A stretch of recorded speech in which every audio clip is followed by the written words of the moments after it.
Good evening, ladies and gentlespoons. It's Guitar Bard here, and we are back with Fight for the Living, our charity stream in aid of Ukraine. Once again, I'm beginning the stream with a couple of shout-outs. Siona, of course, for getting me and my partner in crime, Shag Grazier, into London 2038. Shag Grazier, of course, who, while they are not with me on... Oh, I will not stop it. Ha. So while they are not with me here on Thursday nights, they are a very fun partner in crime, and we've been having a great time in the multiplayer setting. The other shout out I'd like to give is, and that's kind of why I'm fiddling with my phone here. So this whole stream has taken a trajectory that I never in a million years would have imagined. I started this and I thought, oh, maybe one or two people will see it. Never imagined that not only was, Hellgate London and the love for it alive and well, but, that I could, jump in and be part of the gang and everything. And then, so we are 30% of the way to our goal. I legit thought we'd be 1% the whole time. But hey, here we are. I'm not complaining. Just a little mind blown. It gets better, folks. So, I was gonna say, I'm trying to be chill. I really am. But the other day, Bill Roper, who, if you don't know, was the CEO of Flagship Studios, and put time, effort, and love into Hellgate London, retweeted one of my Fight for the Living tweets and said, and I quote, "I'm honored that Hellgate London would be used for such a worthy cause. It's befitting of the sentiment of the game's lore as we that can band together to do right by those who need our help." So I've officially peaked. I don't think it's going to get any better than this. But it's about to get better for you because you get to watch me die over and over and over again. So, in the... So yeah, shout out to Mr. Roper, sir. In the, hang on, let me do math. Little over 24 years that I've owned Hellgate London, I have not once played an evoker because I'm a sword person. I like swords. People who know me in real life know I like swords. I can't play my sword character when I'm not here with my partner in crime because we are in fact on the multiplayer server together. What do you mean, what kind of math is that? Well, it came out in the fall-winter of 2007, and it is in fact 2022. So Hellgate London is going to be 25 this year. No, not 25. Hang on, I'm doing the math wrong, aren't I? I am doing the math wrong. 15? 15. Man, you'd think I would not want to add 10 years. Thank you, Siona, for smacking me across the face with that. I was doing math like 10 years extra. You'd think I'd want to do it in the opposite direction. Yeah, no, the secret is that I'm a time traveler. I own the game for 10 extra years. No. In the 14, almost 15...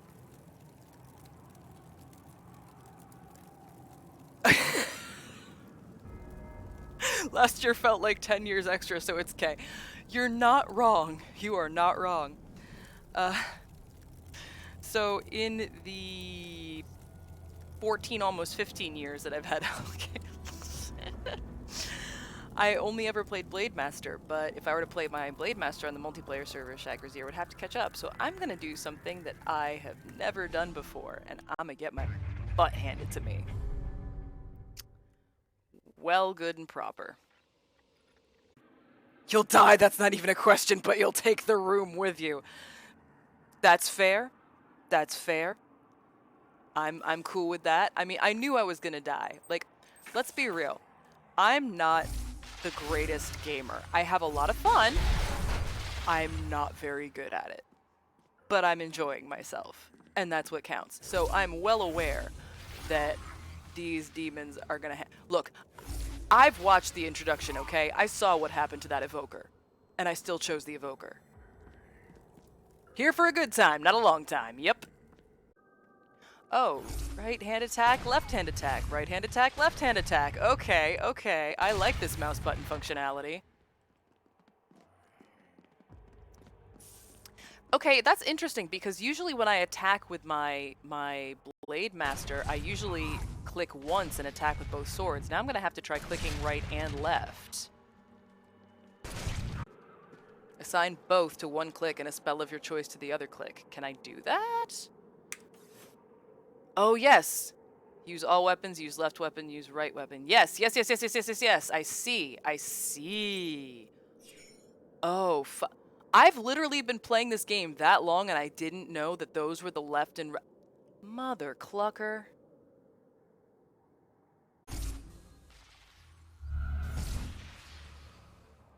God damn, Siona, where would I be with it? So there's a lot of bleeps. Here it comes. Take care of yourself, okay?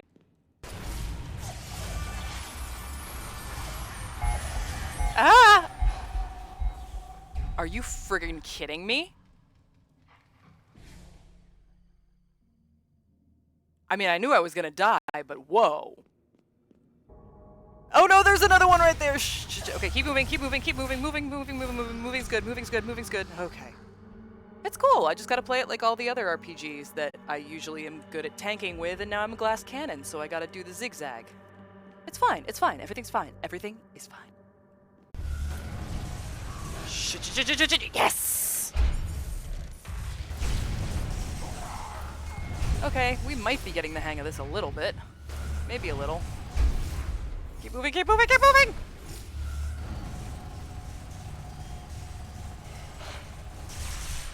Dancy, dancy, dancy. Okay. The fuck? What the fuck was what? The little dance? Bob and weave! Sorry, I can't see whose name is actually in the chat. But I'm not on stream. I just decided to hop by for a few minutes. I meant in Discord, because otherwise I would greet you by name properly, except I've got my stream. It's alright. It's alright. Like, I hello, actually stream welcome. by the way too. Oh hey, how are you? That's right. I remember I met you last time in Deus' stream. You, how are you? Oh, decent. Just can't sleep again. But I was gonna say it's like you need what? sleep anyways. Yeah, right. Hell doesn't sleep. So That's why should true. I sleep? I already told Siona that I'm not gonna sleep tonight because as soon as I decide to end the stream, I'm going to end up reading the books because he's like, but no. Yeah, I'm with you, Seth. I like sneaky stabby. I was just talking about how when I first started playing Hellgate London, I was only playing Blade Master because I was new to RPGs and was like, you know what? I have no idea what I'm doing. Let me play like just someone who can swing their sword around.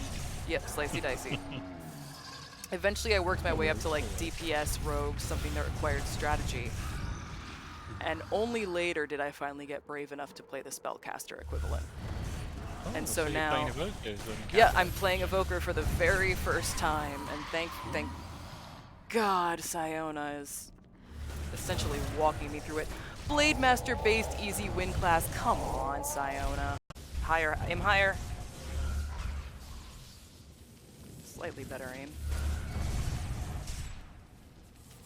Okay, so the aim of that lightning ball thing, that actually is a fun tie-in to one of my fields of interest.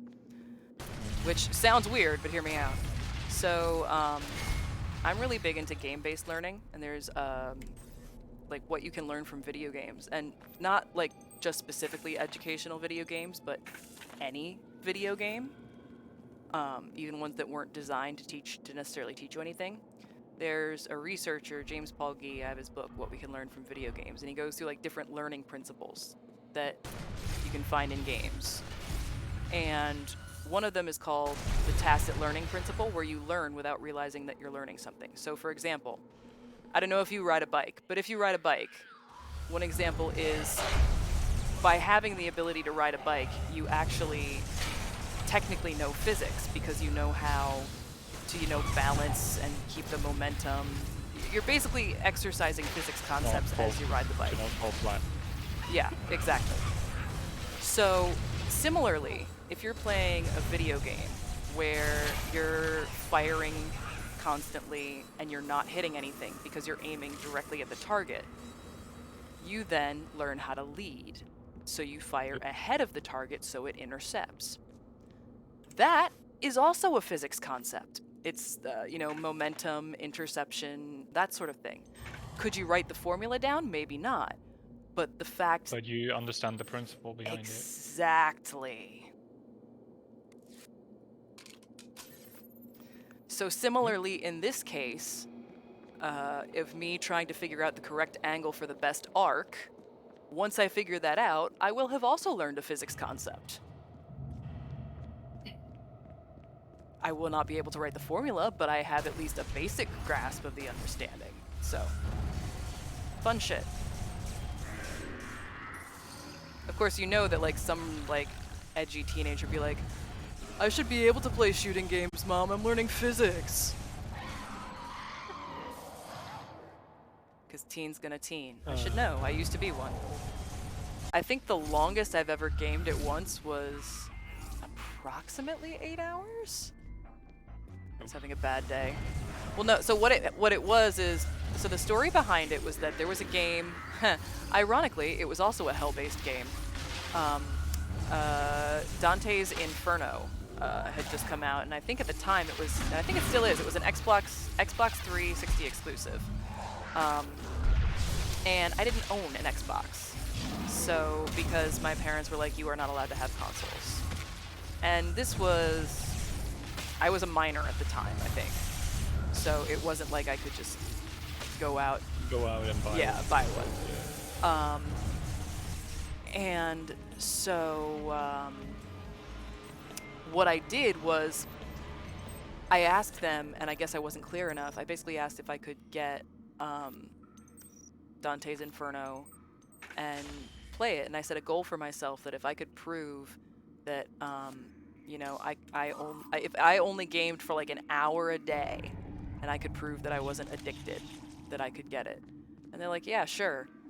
I guess they didn't realize that I also meant that I would be getting an Xbox 360 as well. And so when it was like day 28 or so, and I was like, and I had kept it up, and like there had been days when I'd played a little more, but then I'd skipped the days after, so it still evened out, and I was real excited. And then my mom's like, what? Wait, no, we're not gonna let you get an Xbox 360. You never specified that.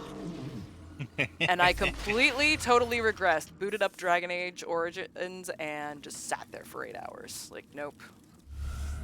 I did not put in all that personal time and effort to a goal that, so. I did eventually get to play Dante's Inferno, and that's how I learned that I'm utterly shit at a controller. But that's probably because I grew up only playing on PC.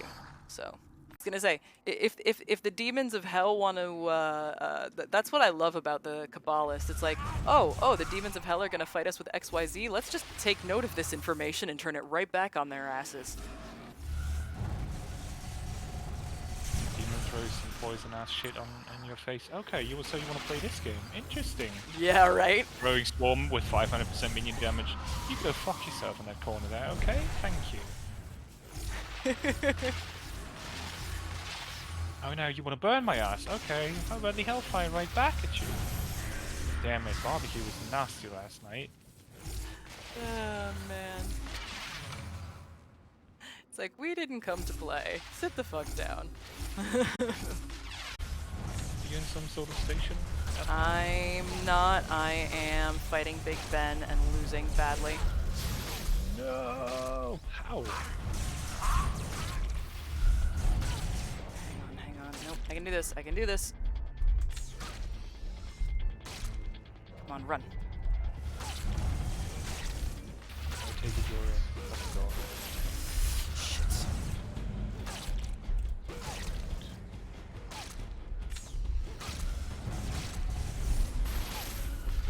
Just gotta whittle him down.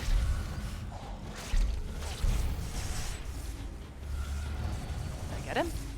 Oh no, he's clipping! Ah, I'm gonna take advantage of that. Oh no, I stunned him! I think. Maybe?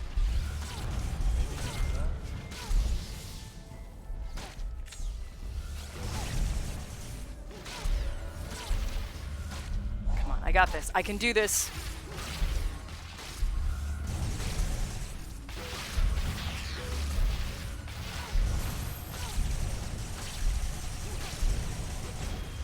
Yes!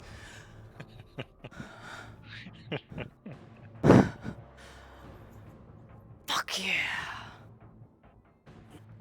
Whew. Okay.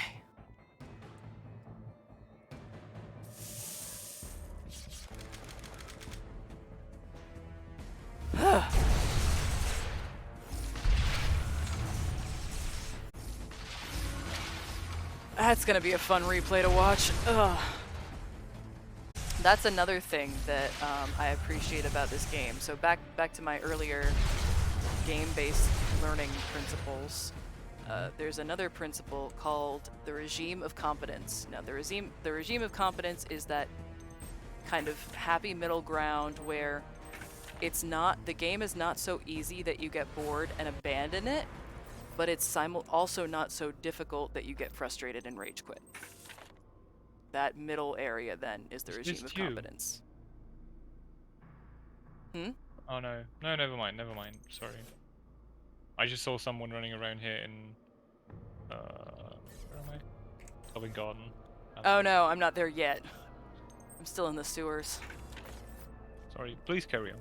You know, so the regime of competence is basically, it's not so easy that that you're bored and quit, and it's not so difficult that you get angry and quit. And Hellgate London finds that balance very well. Because you do want to have some level of difficulty, but you also want it to be enjoyable so that when you consistently keep dying, you still are like, no, I'm gonna get back, I'm gonna try again, sort of thing. It's like, that's what you want to have, is that, you know, it's not like, wow, we're really... Because playing Hellgate Global, when I was playing that still, on the Steam version, I remember being like, is it just me, or did they completely, like, this difficulty feels too easy?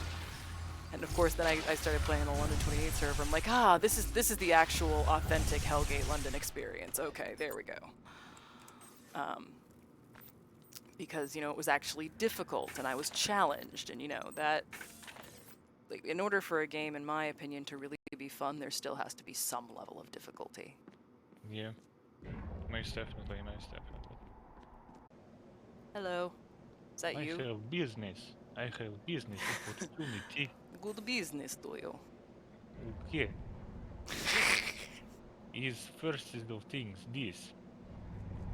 Next best of things is this. Is just small items, but also found special bargain today on market. Very good. Is only for later level, but is super strong, I feel. What can I give you in return for these excellent items? Only one single thing.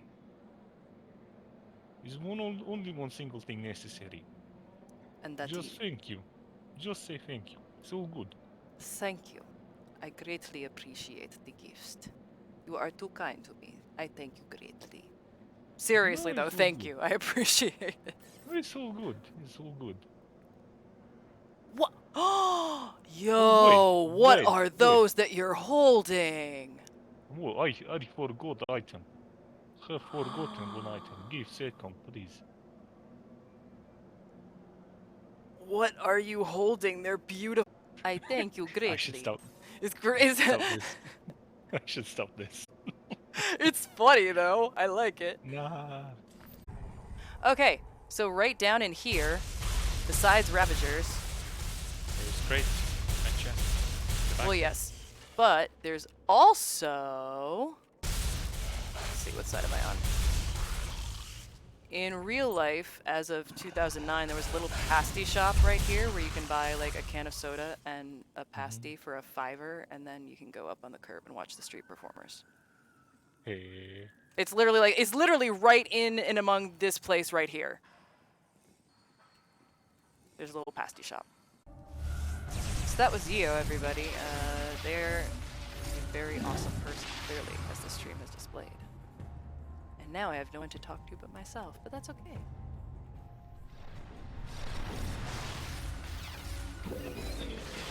to have company on the stream. And in general.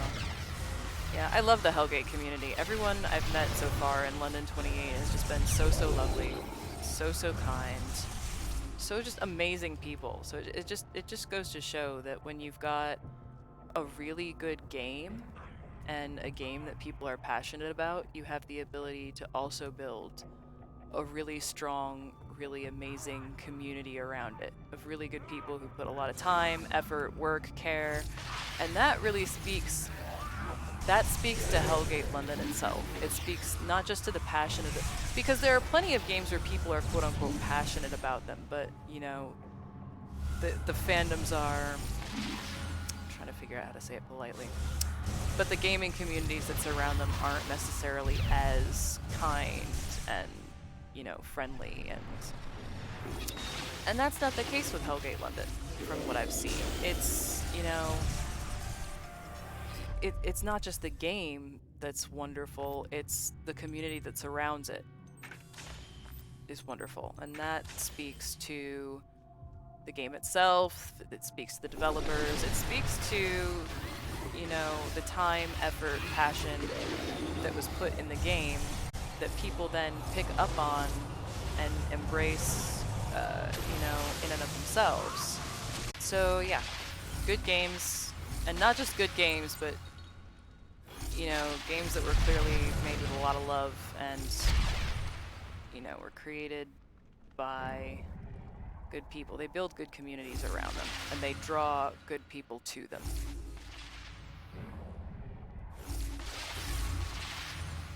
Especially because, you know, when people put their lives and their souls and their times into games, and I say this both as a player and someone who likes to write, when people put a lot of time and effort and love into something, there's very often lessons in it that stick with you, and they put things that they're passionate about in it. So it's the same way, you know, sometimes people have looked at old, I don't know, movies, TV shows, whatever, years later and gone, oh, there's actually subliminal messaging that's really problematic, or, you know, sort of thing.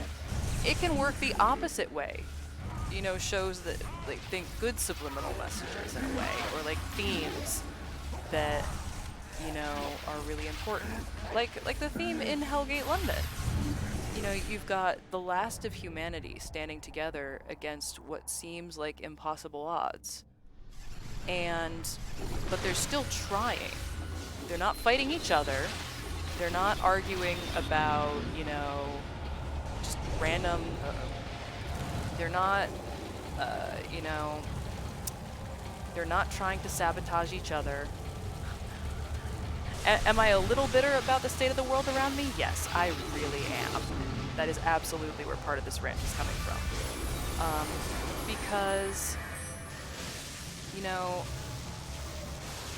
instead of fighting against each other, they're banding together against actual hell. And ultimately, they have the capability of winning. You know?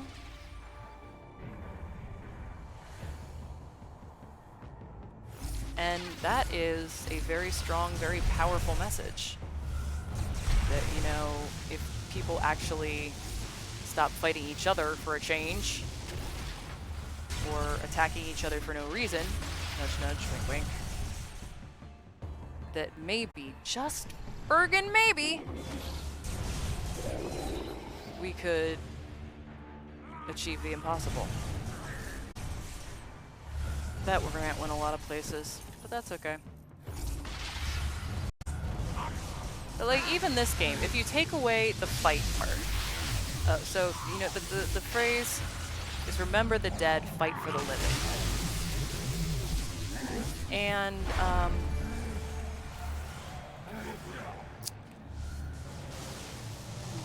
And even if you boil it just down to what Lord Summerisle said before, he didn't even, and what Lyra said, it wasn't even fight for the living, it was just for the living.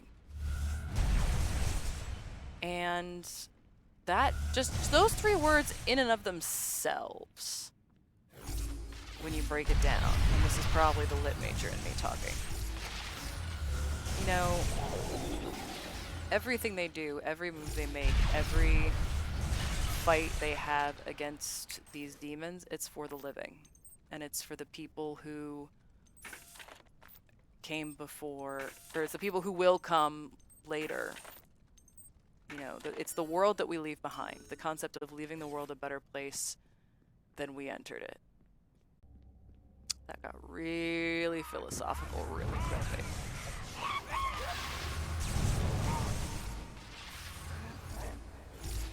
But hey, what better time to discuss philosophy than when you're fighting actual demons?